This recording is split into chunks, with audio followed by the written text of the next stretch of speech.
എന്ത് വെള്ളം കൂടിയ വേവ? ബ്രസ്റ്റ് മിൽക്ക് കൂട്ടാൻ വേണ്ടി പല വഴികളും നോക്കുന്ന ഒരാളാണോ നിങ്ങൾ? എങ്കിൽ ഈ വീഡിയോ നിങ്ങൾക്കുള്ളതാണ് കേട്ടോ.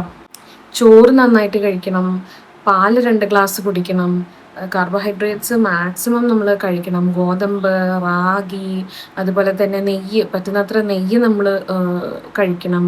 ചില സ്ഥലങ്ങളിൽ എണ്ണ കുടിപ്പിക്കും എന്നൊക്കെ കേട്ടിട്ടുണ്ട്. ഇതുപോലെ ഒരുപാട് ഫുഡ് നിങ്ങളോട് കഴിക്കാൻ പറഞ്ഞിട്ടുണ്ടാവും. ഒരുപാട് ഉപദേശങ്ങൾ നിങ്ങൾക്ക് കിട്ടിയിട്ടുണ്ടാവും. മുരിങ്ങ കഴിക്കണം, ചെറിയ മീൻ, മത്തി പോലെയുള്ള ചെറിയ മീൻ കഴിക്കണം, ഉലുവ പല രീതിയിൽ നമുക്ക് ജ്യൂസ് ആക്കിയിട്ടും അതുപോലെ തന്നെ ഉലുവയുടെ ലേഹ്യമാക്കിയിട്ടും ലഡു ആക്കിയിട്ടൊക്കെ ഉലുവ മാക്സിമം കഴിപ്പിക്കാറുണ്ട്.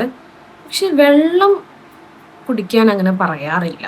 നിങ്ങൾ ശ്രദ്ധിച്ചിട്ടുണ്ടാകും, ഡെലിവറി കഴിഞ്ഞിട്ടുള്ള അമ്മമാർക്കൊക്കെ റിലേറ്റ് ചെയ്യാൻ പറ്റുന്ന ഒരു കാര്യമായിരിക്കും. വെള്ളം ചില സ്ഥലങ്ങളിൽ വെള്ളം വല്ലാതെ കുടിക്കരുതെന്ന് വരെ പറഞ്ഞു കേട്ടിട്ടുണ്ട്. നമുക്കറിയാം, ബ്രസ്റ്റ് മിൽക്ക് എന്ന് പറയുന്നത് മോർ ദാൻ 70% വെള്ളം തന്നെയാണ്. അത് ഈ വെള്ളം നമ്മുടെ ബോഡിയിൽ നിന്നാണ് എടുക്കുന്നത്, അമ്മമാരുടെ ബോഡിയിൽ നിന്നാണ് ഈ വെള്ളം എടുക്കുന്നത്. ബ്ലഡിൽ നിന്നാണല്ലോ ബ്രസ്റ്റ് മിൽക്ക് ഫോം ചെയ്യുന്നത്. അപ്പോൾ ഓരോ തവണ ബ്രസ്റ്റ് ഫീഡ് ചെയ്യുമ്പോഴും നമ്മൾ അത്യാവശ്യം നല്ല രീതിയിൽ വെള്ളം കുടിക്കണം. പറ്റുമെങ്കിൽ ഓരോ ഗ്ലാസ് വെള്ളം ഓരോ ടൈം ഫീഡ് ചെയ്യുമ്പോഴും നമ്മൾ കുടിക്കേണ്ടതായിട്ടുണ്ട്. അപ്പോൾ നിങ്ങൾ വേറെ ഓൾട്ടർനേറ്റീവ്സിലേക്ക് പോകുന്നതിന് മുമ്പേ, അതായത് പാലിൽ കലക്കി കുടിക്കാനുള്ള പൊടി, നട്ട്സിൻ്റെ പൗഡർ കഴിക്കുക, അതല്ലെങ്കിൽ വേറെ എന്തെങ്കിലും ഫുഡ് ഐറ്റംസ് ഉണ്ടാക്കിയിട്ട് കഴിക്കുക, അതിന് വേണ്ടി സ്പെഷ്യൽ പ്രിപ്പറേഷൻസ് ഉണ്ടാക്കി കഴിക്കുക, ഇതൊക്കെ ചെയ്യുന്നതിന് മുമ്പ് ആദ്യം നന്നായിട്ടൊന്ന് വെള്ളം കുടിച്ചു നോക്കൂ.